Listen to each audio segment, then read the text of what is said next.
The new thing about it is its biocompatibility, so there are very few test beds there that could be directly applied to a medical context, which applies to this test bed. I recently had the opportunity to chat with 5 early career researchers about their exciting practical work in molecular communication. This was in Erlangen, Germany for the 2023 workshop on molecular communications. In this series of videos, I'm sharing what they had to say about their presented work, how the technologies could be used in applications, and what they'll be working on next. This video features Max Bartunik from the University of Erlangen-Nürnberg in Germany. Max was busy presenting 2 platforms at the testbed session. The first uses magnetic nanoparticles to send messages that are measured with a magnetic sensor. The second was a cheap ultra-portable testbed that uses droplets to send messages that are measured using an optical sensor. I'm Max from Germany, currently working at FAU in Erlangen as a research assistant in molecular communication. So I come from an electrical engineering background.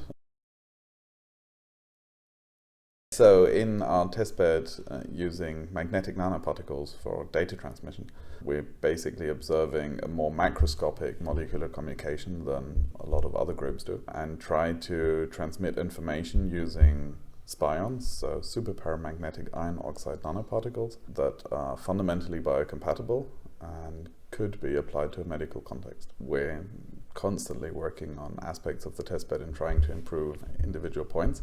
The new thing about it is its biocompatibility, so there are very few test beds there that could be directly applied to a medical context, which applies to this test bed. So as I use the word biocompatibility, I mean that the particles are non-toxic in a biological environment, like inside the human body, and at the same time the transmission is not impacted by a biological environment. So if we think, for instance, of molecular communication using a modulation of pH value, then in many environments that's not possible because it's either toxic or the environment itself controls the pH value of the channel, and therefore any transmission would be largely impacted by control mechanisms.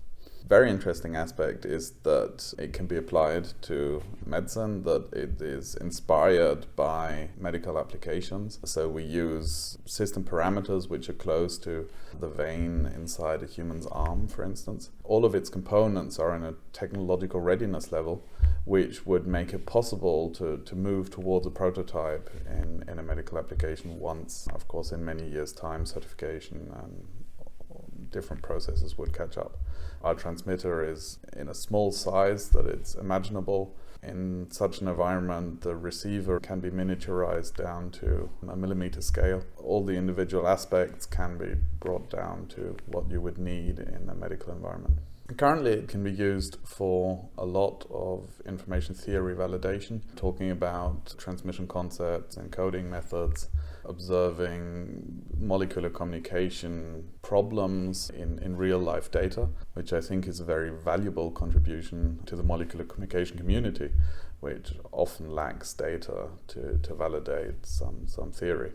We're currently working on a submission to the TNBMC methods and data track containing real-life data from our testbed under various parameter conditions like the channel geometry, background flow behavior, or things like localized changes, for instance, a constriction in the transmission channel.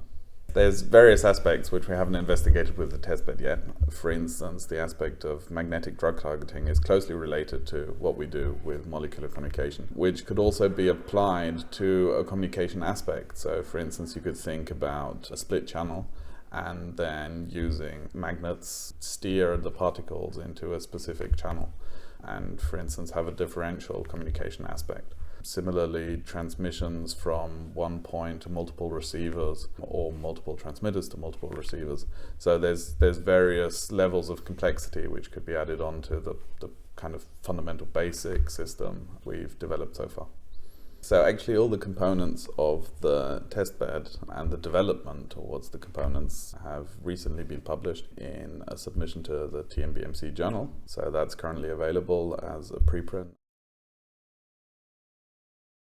Yeah, so in the second testbed, we have a proof of concept to simplify lab-on-chip setups. What we see a lot in various publications are lab-on-chip setups which require a very complex lab environment to operate. And especially with point-of-care medicine in mind, similar fields, it was interesting for us to think about how simple could we get an operating lab-on-chip system which still solves the typical problems which you have in every lab-on-chip setup, like droplet generation, droplet mixing, and some form of sensing. The new aspect is that it's portable. I like to call it a lab-on-chip in a pocket, and that's actually the primary novelty, that all the components that you need to create the droplets and sense the droplets are within a large pocket-sized box. The primary aim of the whole setup is to make something accessible to both researchers or even other people interested in the fields of lab-on-chip, molecular communication. They can create their own hardware experimental data without a lot of effort or a wet lab setup or a whole lot of money. There's a lot of the aspects which can be improved. All of the outside components, housing components are 3D printed, and there's always some kind of level of optimization which can be made there, cut down on the size, cut down on the complexity of the mechanical setup, and then of course increase the usability of the setup itself. So currently we have a kind of simple sample of generating droplets and mixing droplets, but of course with the components available, so 4 pump systems and a full range spectral sensor, a whole lot more applications of biochemical investigations would be possible. It's constant ongoing development. Max, thank you very much for your time and patience in putting this together. Thank you. That was all the interviews from the 2023 workshop on molecular communications. Thanks for watching. I hope you enjoyed them. You can like this video and leave feedback in the comments. You can also check the playlist to see the other interviews. Consider subscribing if you'd like to see more research highlights and tutorials on biophysical communication engineering. See you next time.